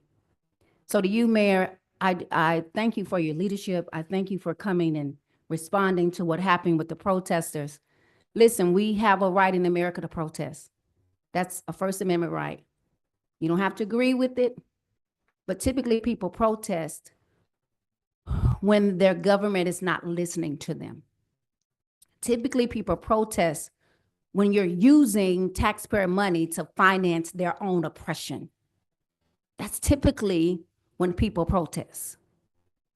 But we are not to talk about cases that we are litigating. I do apologize on the behalf of this council for the inappropriate things that were said by members of this council. I apologize. It should not have happened. And that's why we did the resolution to separate ourselves from that dangerous, unholy rhetoric. It is not right. And please believe, no, I'm going to call it out and I'm going to ask it to be separated from the real work of the city. I was elected to do a job and we've been doing that. We're not number one in crime anymore. We're number 4. Crime is down. And what I've told people who have said that the chief should resign, let me just say that there is a breadth of people that are saying that. But you know what I push back on that with? Look at the data. The data is that we have low crime. We may not agree with everything the chief is doing. Our feelings may be hurt because of how it was responded, but let's look at the data. Let's sit down. I've asked Chief to have a fireside chat to talk to some of these constituents to kind of ease their mind a little bit because of the things that were said that made them feel like the council person was in line and that the LP, Marque PD, also believed the same thing. Tonight, we separated that. So I hope we do have that fireside chat because we are not going to allow people to divide us after all the good work, the great work that we have done. Will we make mistakes? Yes, we will. But can we come together and talk as adults? We should. So that's what I'm asking our constituents who are concerned about what happened in the last, 30 days. Just come together and let's talk, and let's not beat each other up. To the city of Texas City, I apologize to you for a sitting councilman that is going against your city and your mayor. Council people normally don't do that to neighboring cities. We support each other. We do things together. That is not a precedent that I think we should start. And again, pray for this city of Lamarque, that we can get past this moment. My father, and I'll leave you with this, my father had a saying, my dad died young at 47, but he had a saying that even on his deathbed, he said, Kimberly, this too shall pass. And to our great city, I say to you, this too shall pass. Happy Martin Luther King's Day, too.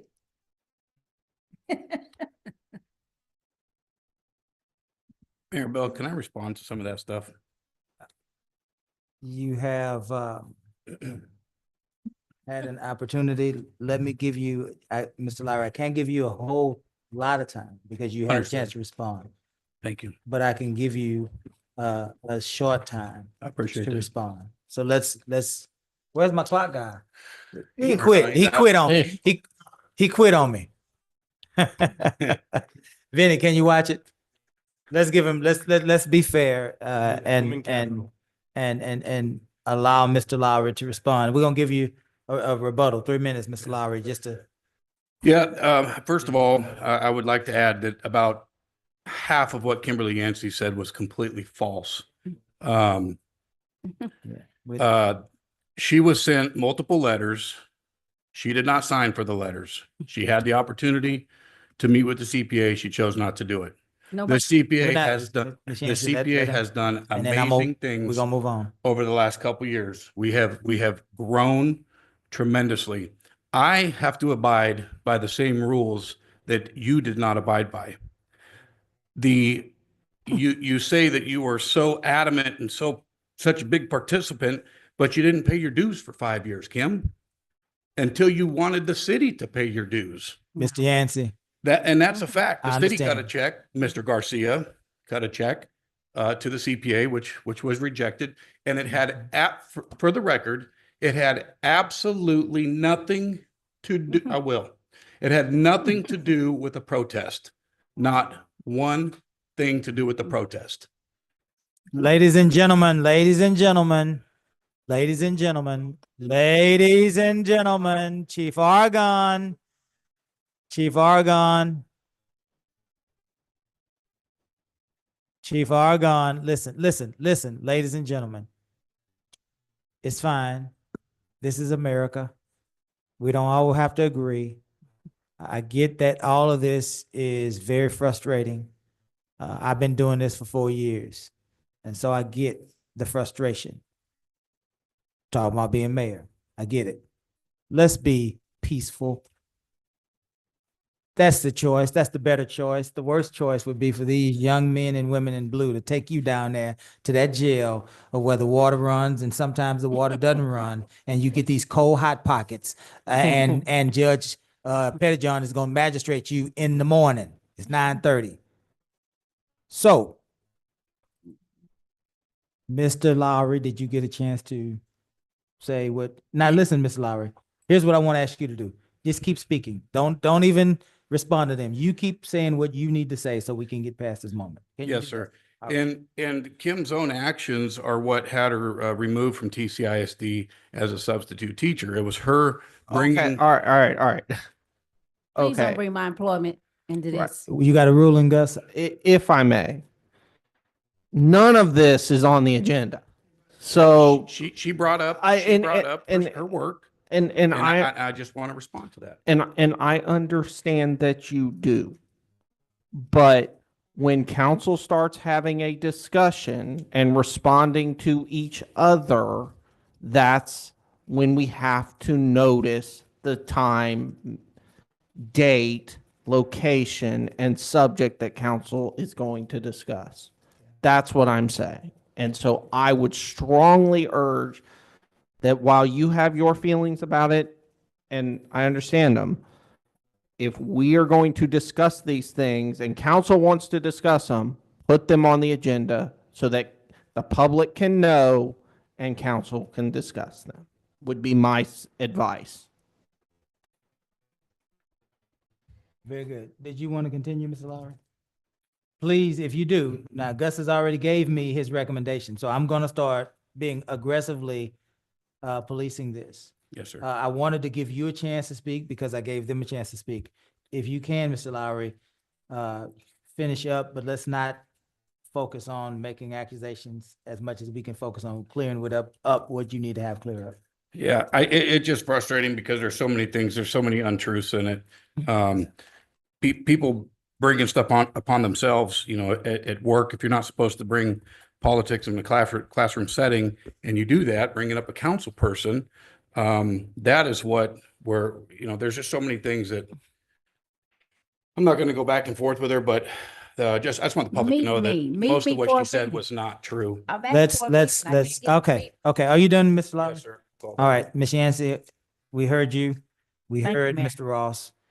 We heard everyone.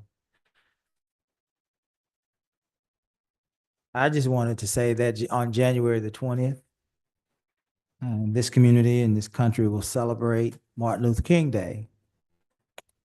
Isn't that ironic? That we would be celebrating, or we would be talking about celebrating a day of humanity, humanitarianism, a day that honors a person who refused to see color, a person who wanted to live in a country where all of us saw ourselves first as human beings, second as Americans. I mean, we can do this either way. We can be productive and do what's right by representing the constituents, or we can continue to devolve into more and more chaos. There's only two choices we have. I was elected to represent 20,000 people. And I've come to the place that I can give a flying fat rat on what, excuse my French, brother, Mr. Lowry, on what Joseph Edwin Lowry has to say about Keith Bell or Lowry News Network or whatever you got going on over there, brother. I could give a flying fig Newton. I don't care. My mind is strong enough to see what I need to be doing for 20,000 people and not care what one is saying about me. That's why I've been here 20-something years. Is because regardless of how I feel inside, I've been able to focus on the task at hand. And I suggest that all of us do that. The irony of it is, both of you all would be tremendous council people. And I'm not saying that either one of you are not, but I'm saying you would be tremendous council people if you would just look this way, just straight ahead, just like that, and focus on what you can do to better our community. I don't have a whole lot to say about anything else other than we were put here. We were elected. That is an honor for people. Do you know who we are? Have you followed me around? Well, you follow me around, but have you followed me around? You would be very unimpressed at who I am and my habits and what I do, and they still elected me. They don't know. And they still put their confidence in us. As flawed as we are, as weird as we are, as crazy as we may seem, folks still went to the ballot and they still to the ballot box and still cast their ballot for us. That means that it is incumbent upon us that we do everything in our power to advance their agenda and their agenda alone. It was folk up here today that did not want to see a change in city manager. They didn't want to see a change in the police chief. They didn't want to see all sorts of things. But they've entrusted us to make the very best decision we can with the information that we have and to move this city forward. I let you all talk tonight. I let you get it out, both sides, all three, everybody got out what they needed to say. And Gus advised me to stop you all. Guys, we won't survive 25 if we keep doing this. I've been around Lamarck politics. I'm 52 years old. I'm 52 years old. I've been around Lamarck politics for 25 plus years because I was a newspaper reporter, Gidry News Service, shout out. You remember that, TJ? Following Lamarck politics. Half my life, that's embarrassing. Half my life I've been in Lamarck politics, and I've never seen this, ever. Ever. And I saw James Osteen and Bobby Hockin almost want to kill each other. Sorry, James.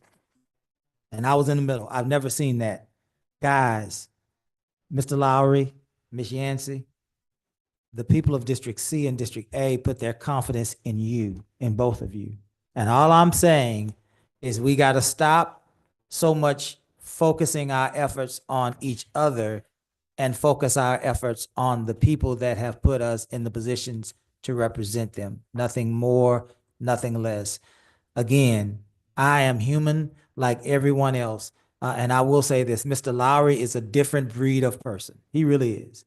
And he does things that nobody else has ever done in the history of my life. But you got to put that in context. That is who he is. And the public has a right to hold him accountable. This council has a right to hold him accountable. But I've also learned that he deserves respect here. And he might be a little bit of off pace. He might come from an unconventional place, but I have to find a way to respect the people of District C here. And Ms. Yancey, you're fiery and you're passionate and you're feisty and you do whatever's necessary to represent your constituents. And I have to find a way to respect that here. Let's all respect each other. We are council people. That is a tremendous honor. Children are watching us. Those children come in and out of these council chambers. We can do better, guys. We can do better. Having said that, it's good to be in 25. We all survived. We are here. God put us here for a reason. And that reason is for us, Ms. Yancey. Ms. Yancey. I'm good, go ahead. All right, because I was listening when you were talking. God put us here for a reason. I've never seen my friend Mr. Yancey be, I've never seen, man, anyway. I know. Guys, in all seriousness, we have to stop the fighting. We have to stop the rhetoric, and we have to move the city forward. Let me tell you, and I'm done. Let me tell you what I'm hearing.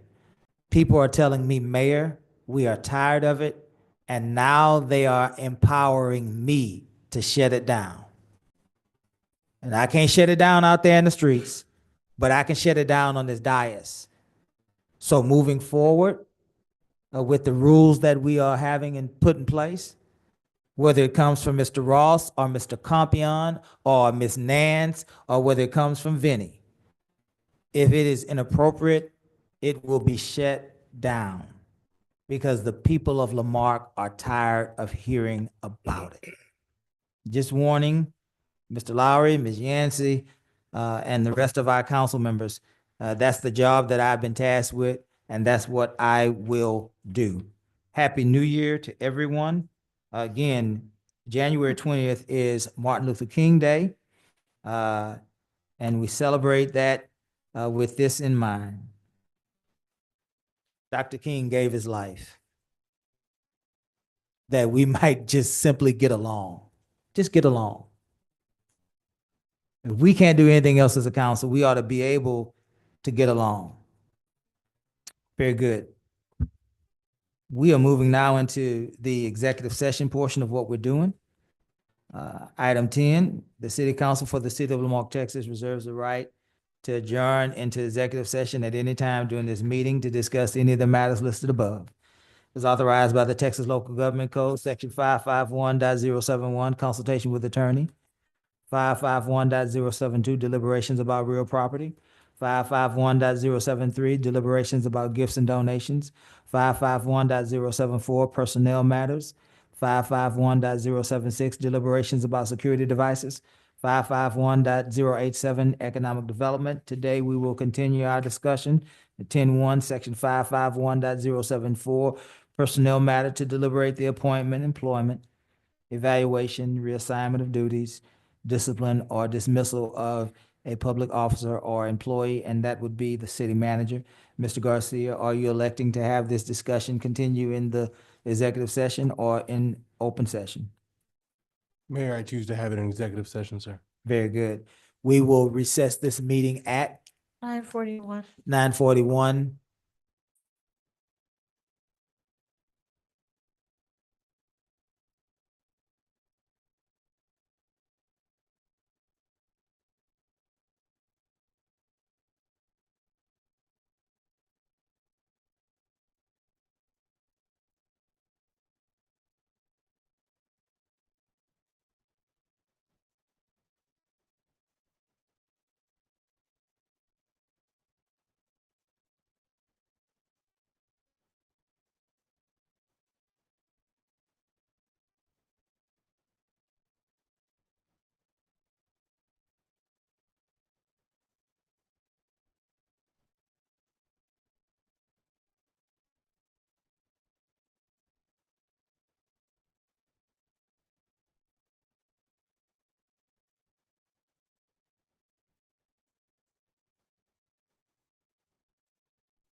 Good evening. We are back from our executive session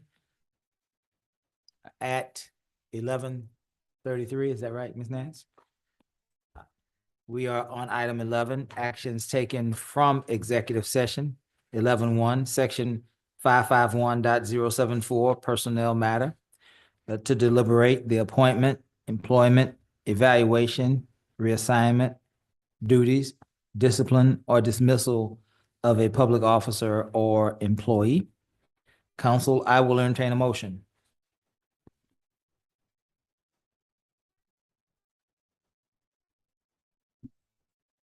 Not 100% sure. The motion is to accept. Are you asking me? Yes. Sure.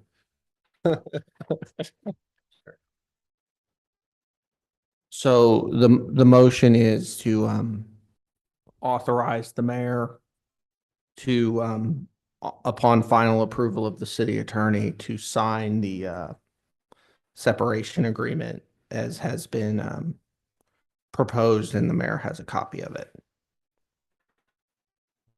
I do. Yep. The motion is to accept. It's to authorize the mayor to sign it upon the city attorney's final approval. So the motion is to authorize the mayor to sign the city manager's resignation upon the city attorney's final draft. Approval. Yes. Was that accurate? The city manager's resignation and separation agreement, yes. You're good with that? Kiara, did you get it? All right, is there a second? Second. Any further discussion? Hearing none, we'll call for a vote. All those in favor? Aye. Any opposed? Very good. Let's allow for let's yield the floor to the city manager at this time. Mr. Garcia. Thank you, Mayor. I want to take a moment and thank all the staff. It's bittersweet. We've come a very, very long way. I'm very proud of the teams that we have in place, the work that's being done, the work that's yet to be done. I think it is a testament to the will and the hard work of what everybody puts in day in, day out. I'm very proud of every one of your efforts. I'm proud of the effort of every single volunteer and all the board members that we have, all of our boards. We have a lot of folks here in the Marque that, although there may be a lot of differences in separation and thought, there's a lot of passion here. That is what drew me to choose the Marque. So I'm very proud of that. I'm very proud to say that I live in the Marque. I'm very proud to say that we have a Marque that is, regardless of the differences that folks may have, that has come together. We could not have been able to accomplish the things that we as a team together accomplished without being united. So although you see separation in certain things and we are hard on each other and we all hold each other accountable, I'm very, very proud of this team. Very proud of council, the original 5 that gave me the opportunity and the 5 that are up here now. Well, obviously we're missing Mayor Pro Tem tonight. And I'm very, very proud. I just want to take a moment to thank my family. They've been through a lot. And I'm very, very thankful to them for allowing me all the hours away from them to do the best that I can at this position. But also to all of our partners. There's a lot of people in the Marque that really, really care about the Marque, whether it's employees, staff, volunteers, partners. It wouldn't be a meeting that I would go to and I wouldn't meet somebody from the Marque and it would say, you know what, I'm really, really proud of the Marque, or hey, I'm Marque High, graduate of such and such year. I'm very proud of where we've come from. I'm very proud of what we've been able to accomplish and what I know will be accomplished moving forward. Again, there are a lot of great people here and I can't wait to see the future success of the city. I thank all of you again for the opportunity. And for the countless phone calls and requests and needs. I hope that I asserted myself in those requests that were made by council members and residents. I've enjoyed the journey. Didn't get the destination we wanted, but we gave everything we had. And that's something that I can rest my head on my pillow gracefully every single night, knowing that I did that. So on behalf of everybody, on behalf of everybody who supported us to get here, and everybody's plenty of hours of hard work. Too long of a list to list every single employee individually, but if I had the time, I certainly would. There's not a face that I can go to and look at that has not poured themselves into this job. I hope that whoever sits in this chair next can really value that and value the passion that that the city, its residents, and its staff have. So it's been an honor. Thank you to each every one of you for the opportunity, for the good, back and up, for the good, the bad, and the ugly. And we'll always be 2024 All America City. I will never forget that. I will always cherish that. And thank you for, us getting there. It definitely took a team effort. It was in our 5-year plan when we came here. We were able to do it in under 3. A lot more to come. Some stuff we announced tonight, some more stuff to come. I can't wait to see it happen. Thank you.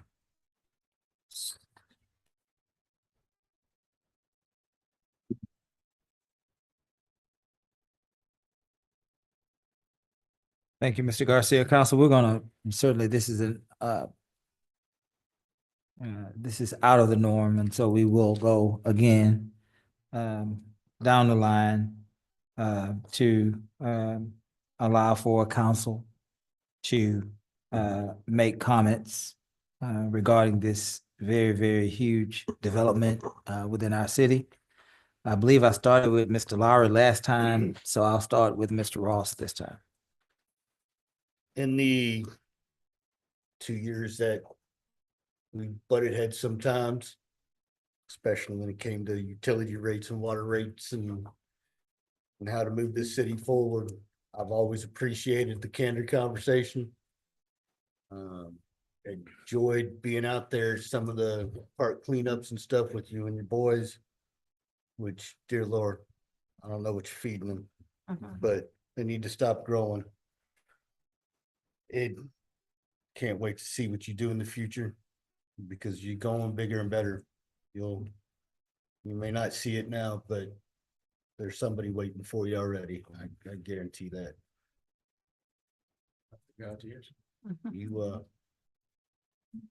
You'll be missed. Mr. Lowry. Thank you for all you've done for the city. Doesn't go unnoticed your hard work, your long hours, and I wish you the best for the future. There's no doubt you'll keep doing good things, and just wish you the best. Chance. Thank you so much for your professionalism, your patience. It was amazing to see your passion and how you came in ready to work and ready to serve. I know this is only the beginning for you. I'm glad to say that we were the city that opened that door for you, and you are a resident here, so you're still part of the family. Even though you won't be here working, you're still a citizen of this amazing city. So I just want to thank you for your innovation.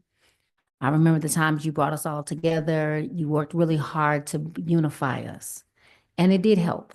And so I want to focus on all the positive things, right? The things that you did while you were here. And I'm going to encourage you. I'm a writer, so I believe that everything matters, right? So I encourage you to write the blueprint on what to do to help other city managers that are dealing with personalities or items out there that are anti-government, right? And how do you deal with that movement that is so swiftly coming through our nation of America? Because I think these are learning experiences for you. But I just want to say thank you for your family, your sacrifice, and your energy. And the sky is the limit for you. So good luck, best of luck, and I'll be praying for you. Thank you, Ms. Yancey.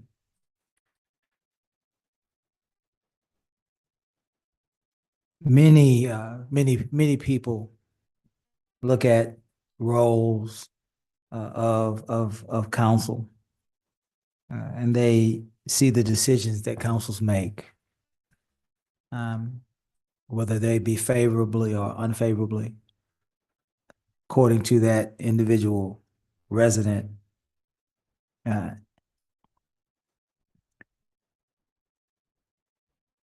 and they decide. It's a good move. It's a not so good move. We are happy with the outcome. Perhaps we are something other than happy with the outcome. The truth is that this is extremely difficult. Nobody wants to separate from anybody. Decisions like these are agonizing. They are difficult. They are gut-wrenching.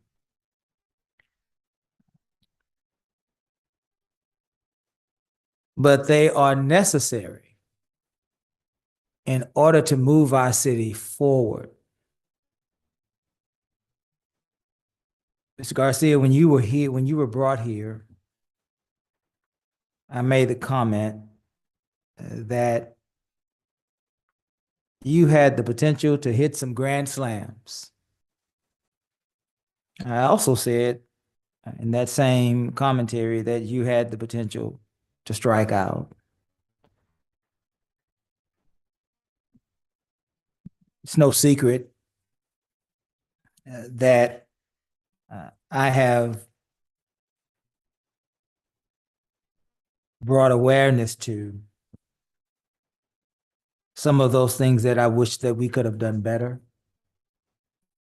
But boy, did we hit some grand slams.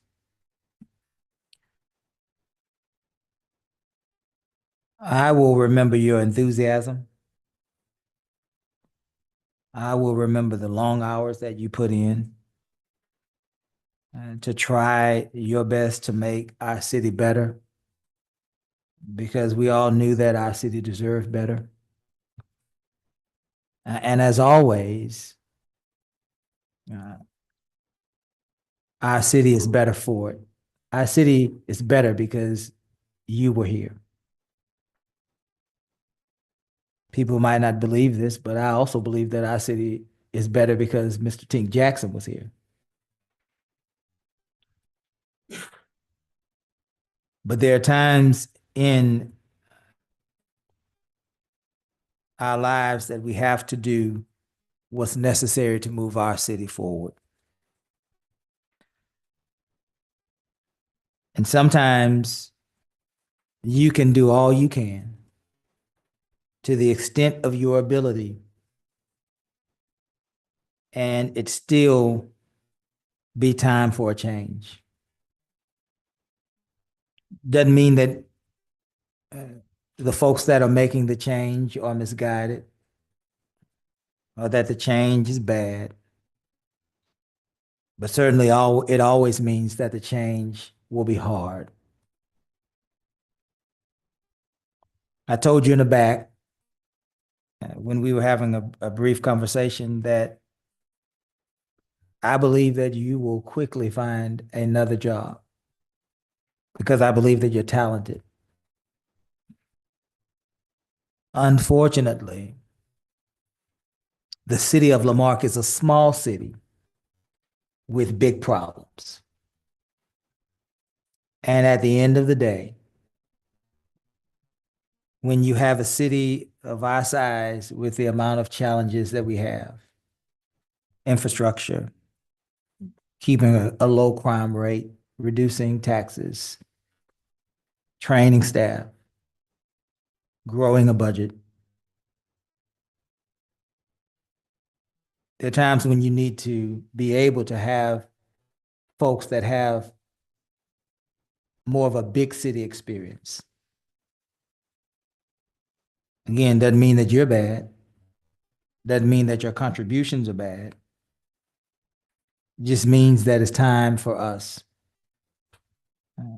to move forward in a different direction. But I want to thank you personally for the contributions you've made to our city. I want to thank you for the work that you have put in. I want to thank you for the sacrifices that you and your family have made. And I wanted to let you know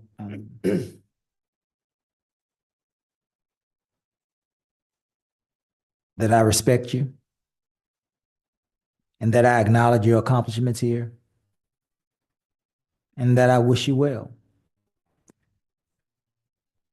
The decision that I've reached personally, all 5 of us had to reach these decisions one way or the other. It's had nothing to do with you personally. You are a decent man. You are a kind man. You are a man in earnest who wants to do the right thing.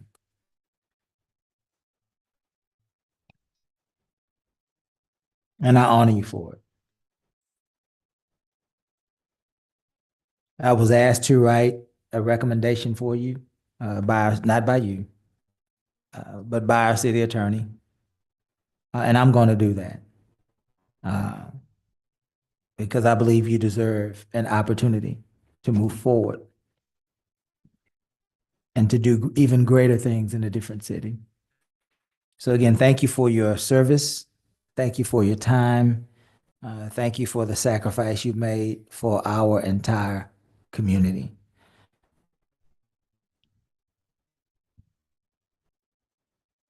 Gus? Yes, Mayor. Thank you, Mayor. Yes. Did you say thank you, Mayor? or Mr. Yes, Oh, thank okay. you, Mayor. Gus, Yes, sir. are you recommending that we appoint an acting city manager tonight? Not yet, not yet. Yeah, y'all voted on the separate, it is noticed that y'all can do that if you need to. I would defer to city staff on is there a chain of command, but if y'all want to appoint one, you can. Council, what's our suggestion? What's our recommendation? What action are we taking tonight?